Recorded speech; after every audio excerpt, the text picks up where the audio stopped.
السلام علیکم ناظرین، آج کی ویڈیو میں ہم بات کریں گے رانا ثناءاللہ کے تازہ ترین بیان کی، جس میں انہوں نے دو ٹوک الفاظ میں کہا کہ پی ٹی آئی کی کوئی منصوبہ بندی نہیں، اگر کچھ لوگ باہر نکلے تو گرفتار ہوں گے۔ ناظرین، یہ بیان AIY نیوز کے ایک حالیہ پروگرام میں دیا گیا، جہاں رانا ثناءاللہ نے پی ٹی آئی کو ایک انتشار پسند گروپ قرار دیا۔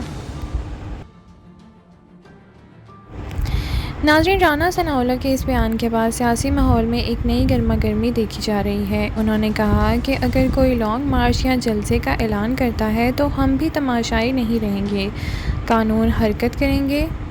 انہوں نے یہ بھی واضح کیا کہ 9 مئی جیسے واقعات کو دوبارہ ہونے کی اجازت نہیں دی جائے گی، اور اگر کسی نے اس قسم کی حرکت کی تو سختی سے نپٹا جائے گا۔ ناظرین، اب سوال یہ ہے کہ کیا واقعی پی ٹی آئی کے پاس کوئی حکمت عملی موجود نہیں؟ کیا حکومت صرف گرفتاریوں کے ذریعے مسئلہ حل کرنا چاہتی ہے؟ ناظرین، تجزیہ کریں گے تو رانا ثناءاللہ کا یہ انداز 2022 کے بیانے سے کافی مختلف ہے۔ اس وقت پی ڈی ایم حکومت دفاعی پوزیشن میں تھی اور پی ٹی آئی جارحانہ۔ ناظرین، آج کی صورت بالکل الٹ ہے۔ پی ٹی آئی رہنما عمر ایوب کا بھی بیان سامنے آیا ہے، جس میں انہوں نے فرمایا کہ ہم پرامن سیاسی جدوجہد پر یقین رکھتے ہیں۔ اگر حکومت گرفتاریاں کرے گی تو یہ ان کی بوکھلاہٹ کا ثبوت ہوگا۔ ناظرین، یہاں اہم بات یہ ہے کہ کیا ریاست گرفتاریوں سے سیاسی مسائل کو دبا سکتی ہے، یا یہ ایک خطرناک جر جہان ہے جو سیاسی کشیدگی کو مزید بڑھا دے گا۔ ناظرین، رانا ثناءاللہ نے AIY پر گفتگو کرتے ہوئے یہ کہا کہ ہماری اطلاعات کے مطابق پی ٹی آئی کا کوئی باقاعدہ پلان نہیں، یہ لوگ صرف سوشل میڈیا پر بیان بازی کر رہے ہیں۔ یہ بیان ظاہر کرتا ہے کہ حکومت اس وقت پی ٹی آئی کو سنجیدہ نہیں لے رہی، یا کم از کم ایسا تاثر دے رہی ہے۔ لیکن سیاسی ماہرین کے مطابق جب کسی جماعت کو دیوار سے لگایا جاتا ہے تو وہ زیر زمین سرگرمیوں کی طرف مائل ہو سکتی ہے، جو کہ زیادہ خطرناک ہو سکتا ہے۔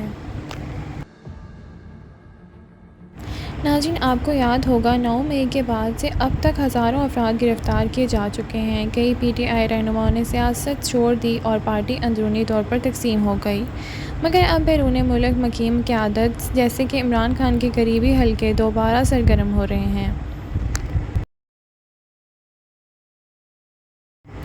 ناظرین، حال ہی میں ایک اور بیان پی ٹی آئی کے سابق سیکرٹری جنرل اسد عمر کا بھی سامنے آیا ہے، جس میں انہوں نے کہا کہ ہم کسی تصادم کے حق میں نہیں، لیکن عوامی حقوق کی بحالی کے لیے آئینی راستہ اپنائیں گے۔ ناظرین، اب سوال یہ ہے کہ کیا رانا ثناءاللہ کا بیانیہ اصل میں ایک نئی گرفتاریوں کی لہر کی تیاری ہے، یا یہ صرف سیاسی دباؤ بنانے کی کوشش ہے تاکہ عوام کو خوفزدہ کیا جا سکے؟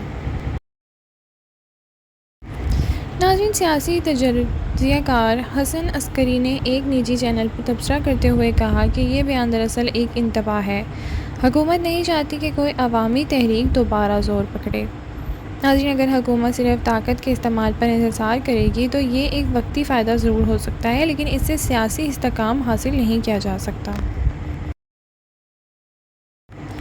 ایک اور پہلو قابل غور ہے کہ کیا اس طرح کے بیانات عدلیہ پر دباؤ ڈالنے کی کوشش ہیں، کیونکہ حالیہ دنوں میں عدالتوں نے کئی پی ٹی آئی رہنماؤں کو ضمانتیں دی ہیں، اور نیب کی کارروائیاں بھی زیر سوال آ رہی ہیں۔ ناظرین، اگر پی ٹی آئی پر پابندیاں بڑھا دی گئیں اور وہ زیر زمین چلی گئی تو یہ ملک کے لیے خطرناک ہوگا۔ رانا ثناءاللہ جیسے سینئر سیاستدان کو چاہیے کہ وہ بیانات کی بجائے سیاسی دروازے کھولیں۔ آخری بات یہ ہے کہ یہ بیان محض دھمکی تھا یا حکمت عملی، اس کا فیصلہ وقت کرے گا، لیکن بطور قوم ہمیں سوچنا ہوگا کہ ہم اختلاف کو دبانے سے مسائل حل کریں یا انہیں مزید بڑھائیں۔ کیا آپ سمجھتے ہیں کہ رانا ثناءاللہ کا یہ انداز درست ہے، یا کیا حکومت کو اپوزیشن کو جگہ دینی چاہیے؟ اپنی رائے کمنٹ سیکشن میں ضرور دیں۔ Thank you for watching. اللہ حافظ۔